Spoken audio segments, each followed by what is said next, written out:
Today is Election Day, and voters from the Panhandle and beyond casting their ballots in the 2020 general election. KNEB.TV News starts right now. From your trusted source for news in western Nebraska and eastern Wyoming, this is KNEB.TV News. Presented by Platte Valley Companies, premier provider of financial services. Hello, I'm Ryan Murphy. This is KNEB.TV News powered by Platte Valley Companies. Thanks for joining me. In our top story, Nebraska could experience record voting today due to the pandemic, as many voters cast early ballots and plenty of lines at polling precincts across the region. That was the case at Zion Evangelical Church in Scottsbluff this morning, as several dozen voters were in the line ahead of the 7 a.m. start time. The biggest race in the nation has its eyes on the presidential election, but of course there are many other races that include the U.S. House and Senate races, city council and school board seats that are being contested, constitutional amendments, and more. Polls will remain open until 7 p.m., and then the results will start to be reported. You can stay with KNEB on air, online, and later tonight we'll have a special election recap here on KNEB.TV with all of the election results. Well, the city of Scottsbluff continues to move towards the finish line of finding their new city manager. During last night's city council meeting, members agreed to set a special council meeting for next Friday. Council members will meet with Patty Hemmenover with Baker Tilly Municipal Advisors, the firm working with the city to find the successor to past city manager Nathan Johnson.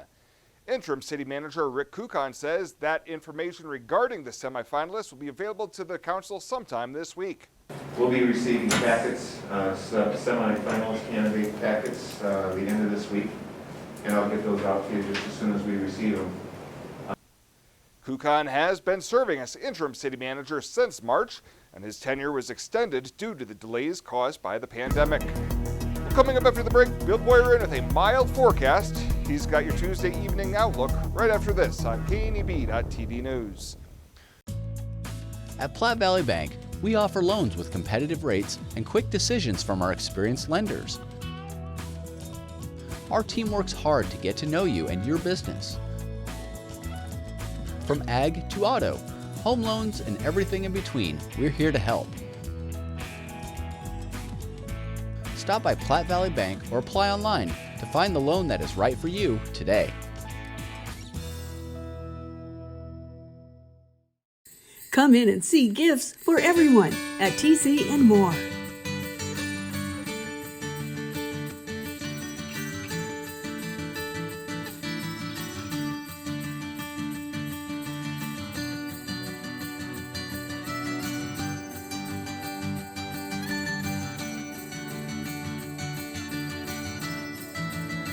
Great gifts are waiting at TC and More, 1621 Broadway, Scottsbluff.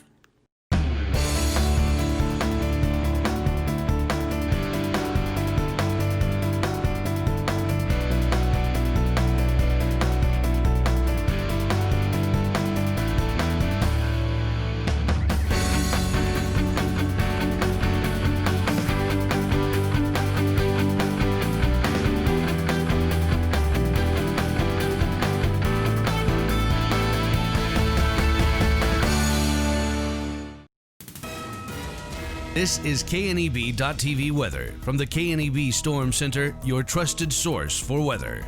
Well, glad to be back on camera with you here tonight. Partly cloudy skies, temps down into the 50s. We'll slide into the 40s as we go through the early morning hours tomorrow, but very mild conditions are going to continue really for the rest of the work week. Another strong frontal system coming in for the weekend. Saturday will be that transition day again for much colder air on Sunday, and again, some chances of some rain and snow showers. 75 yesterday, we missed a record by 4. Our record was 77 today, right at that threshold, and we'll be back there again tomorrow. Nothing in the rain gauge. We're still well below normal for the month and year. Look at these 60s still out here this evening. It's dark now with the earlier sunset time, but boy, temperatures are gorgeous here this evening. Temps well into the 60s, close to 70 in a few locations. Winds are light, primarily under 10 miles an hour over in the wind-prone areas of eastern Wyoming. A little bit of wind, but otherwise that's about it. On the bus tomorrow at 42 degrees, heading back home at 74. Very nice weather conditions here as we go through the next couple of days. Quiet tonight, a few clouds, that's about it. That's the only difference from the last couple of nights, is just a few clouds. Low temperatures tonight going to fall off into the 40s, a few upper 30s around there. Beautiful weather conditions. For tomorrow, it is sunny and quiet throughout the day. As you can see, nothing really going on. Quiet weather conditions and calm out here.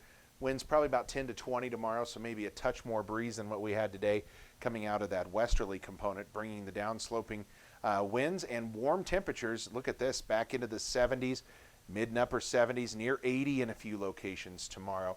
Can't rule out a couple of areas coming close to that. 40 tonight, partly cloudy.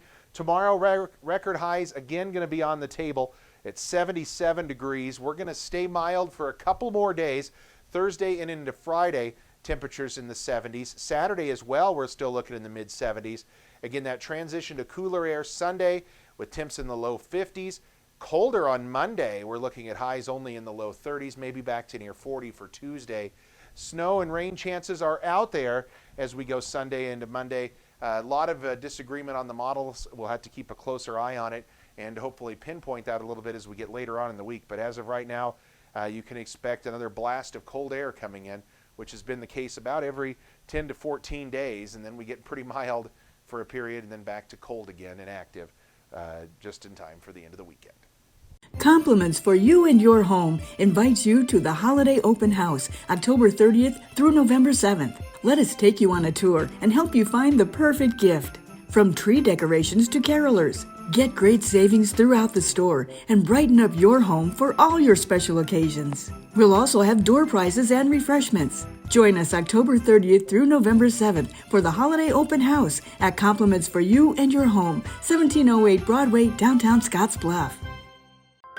At Renewal by Andersen, it's about our people. We're a family-owned local company with the best windows, patio doors, and installation teams anywhere. But before our customers ever get to installation, they speak with our advisors in the office. We're so proud of our people. They're very experienced, organized, and at Renewal by Andersen, we know that our customers' time is so valuable. We assure you signature service from the first phone call to the installation day. Renewal by Andersen, a local family company. It's about our people. At 21st Century Equipment, we're proud to introduce the new Build Your Own tool. Build the John Deere you've been wanting and see how affordable it really is. Visit 21stcenturyequipment.net to build your own compact utility tractor, mower, or gator. It's easy to add implements, attachments, and view financing options. Build the exact tractor for your needs at a price you can afford, all from the comfort and safety of home, with the new Build Your Own tool at 21stcenturyequipment.net. Welcome back. Unified Command confirming 534 more cases of COVID-19 in the Panhandle and 159 recoveries since last reporting on Thursday. Despite the jump in case numbers in the area, PPHD officials said the region's COVID spread risk dial went higher but remained in the orange or high risk category. During Monday's briefing, Scottsbluff County Health Director Paulette Schnell says the rapid rise in the region has added some pressure to healthcare in the area, just like it has across the state. Just a challenge, I think, across the whole system, from public health to the health system itself is being challenged. But as we continue right now, they're still having the resources and everything to meet those needs, but it is becoming a challenge for all. Regarding the risk dial remaining the orange or high risk category, PPHD officials said the experience over the prior week or so with so many new positive cases had staff anticipating a rise into the red or extreme spread level, but noted the statistics used to determine the level do look backwards over the prior 3 weeks. They emphasized that with the explosive caseload, it's more important than ever to take recommended precautions to prevent the spread of the illness.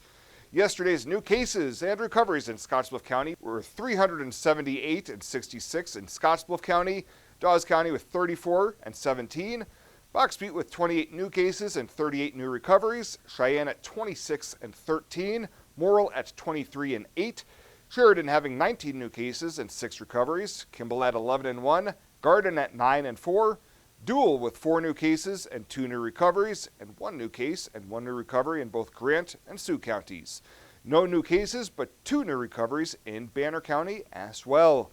Looking at the active number of cases by county now, 822 in Scottsbluff County, 75 in Dawes, 74 in Box Butte, 57 in Cheyenne, 46 active cases in Morrill County, 43 in Sheridan, 27 in Kimball County, 26 in Garden County, 6 in Dual, 1 in Sioux, and no active cases in Banner and Grant counties. And Nebraska state health officials are keeping close tabs on the sharp rise in coronavirus cases and related hospitalizations and whether additional restrictions may be needed. Pete Ricketts acknowledged a record high of 613 hospitalizations from the virus during a Monday news conference.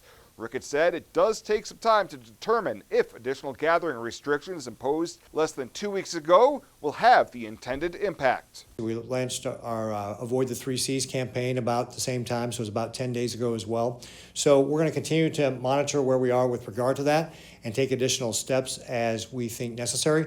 But again, to remind people, once you put in a step, it's a minimum of 2 weeks and more like 3 weeks before you actually see the impact of those additional steps. Ricketts also noted the state has had more than 650 deaths since the start of the pandemic. And while any death is a tragedy, the state's hospitals are doing much better than those in many other states, with Nebraska ranking in the bottom 25 percentile in terms of deaths per 100,000 residents. The governor also noted that the turnaround time for results from Test Nebraska have improved to about 29 hours, which will help improve the efficiency of contact tracing and related isolations and quarantines. We'll straight ahead, Chabella Guzman in with a check-in on Ag News. She'll have that right after this on KNEB.TV News.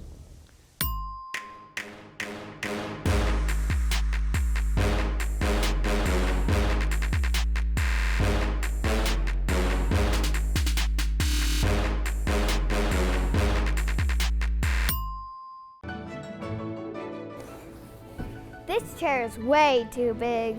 It's perfect for us. This one's tiny. That's 'cause it's mine. Hey, this chair is just right. This bed is way too hard. It's perfect for me. This bed is way too soft. Just what I needed. This bed is just right. So come on over to Leeds Heads. Home buying is filled with decisions. Neighborhood, floor plan, fenced yard. Make one choice that's easy. Start with FNBO first. We'll guide you home.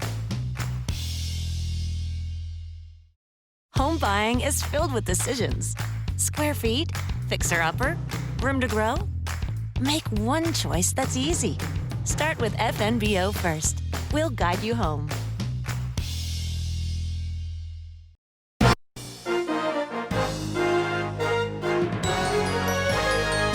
This is KNEB.TV Ag News from the FNBO Ag Desk. FNBO, the great big small bank. Governor Pete Ricketts announced on October 19th new grant programs funded by the Coronavirus Relief Fund the state of Nebraska received of more than $1 billion in federal assistance to continue growing Nebraska in the midst of the disruptions of the coronavirus pandemic. One of Nebraska's industries to be hit hard was ethanol.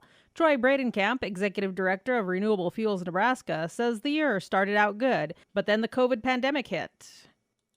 We went from almost full production down to about a 43% reduction in ethanol production here in the state of Nebraska in the months of April and May.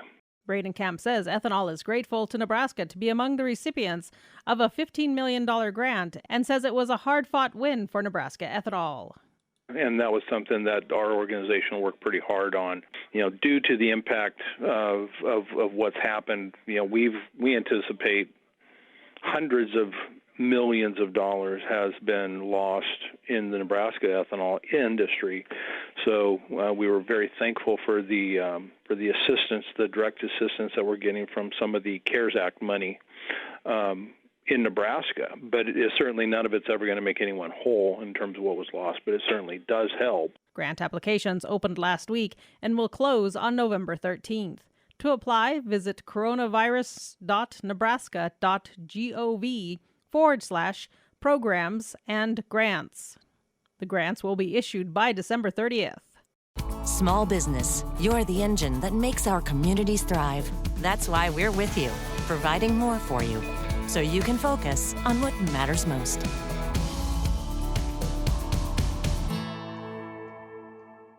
Small business, you're the engine that makes our communities thrive. That's why we're with you, providing more for you, so you can earn more, save more, and do more.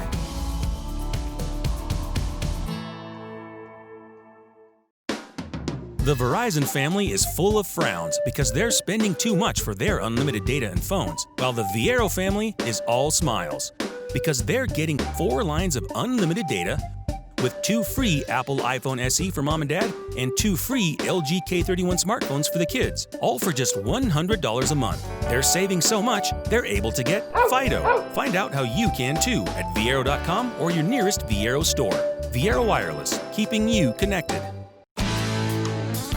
When it comes to helping local folks with the loans and financial advice they need, we don't horse around. Our only goal is to help you and your family achieve your financial goals with the right loans and savings products. So if you want to bank with people that care about you and your financial needs, stop by or give us a call. First State Bank. We're big on you. Member FDIC. Online at fsbcentral.com.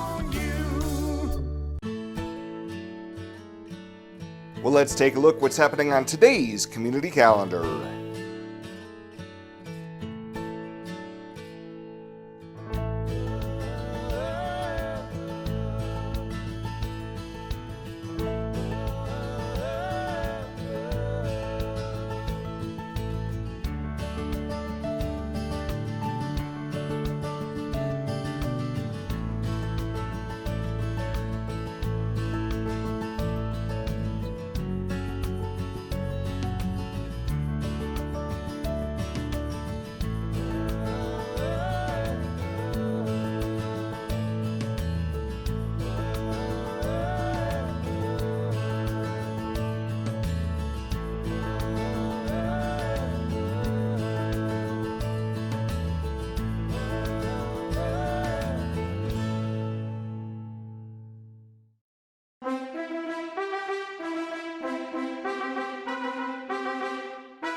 That's a look at today's community calendar, brought to you by First State Bank, honoring those who give back. Nominate your community champion at fsbcentral.com. At Elite Physical Therapy, we provide preventative and rehabilitative treatments that maximize function and promote well-being for patients of all ages. With 2 locations in Scottsbluff and Gearing, we offer the convenience of you choosing your location with the same great services no matter where you go. Stop into one of our locations today, in Scottsbluff at 214 West 27th Street or in Gearing at 10th and M Street, and see what Elite Physical Therapy can do for you. Treatment you need and care you deserve. At Platte Valley Investment Center, we believe in personalized planning for your financial goals. As your retirement income partners, our concern for your success combined with resources from Raymond James can help you make confident decisions for your financial future. Our team of financial advisors will help you make your money work just as hard as you did to earn it. After all, our goal is to help you reach your financial goals. Call me, Jody Rosiska, or Kevin Fig, Financial Advisors, to set up your free, no-obligation pre-retirement review. And finally tonight, for the 5th straight month, the Creighton University Mid-America Business Conditions Index advanced above growth neutral and to its highest level since 2004. The October Business Conditions Index increased to 70.2 from September's 65.1 for the 9-state region that includes Nebraska. Creighton economist Ernie Goss says while this is a comparison with last month, it is still the highest reading in 16 years. And we asked them, the supply managers, about how the COVID-19 was affecting them, and about 71% said they expected short-term negative impacts. 10%, only 10%, reported positive COVID-19 impacts. So overall, we're seeing the economy continuing to expand. The negatives, I'd just say, as I have in the past, the negatives are getting less negative. The Regional Employment Index also moved well above growth neutral for October to its highest level in more than 2 decades, climbing to 66.7, but almost 8 of 10 supply managers surveyed reported shortages of qualified workers to fill open positions at their firms in October. Nebraska's overall index for October jumped to 71.4 from 62.9 in September. Well, that does it for us this time. Thank you so much for tuning in. Stay safe out there. We'll see you later tonight with all of those election results.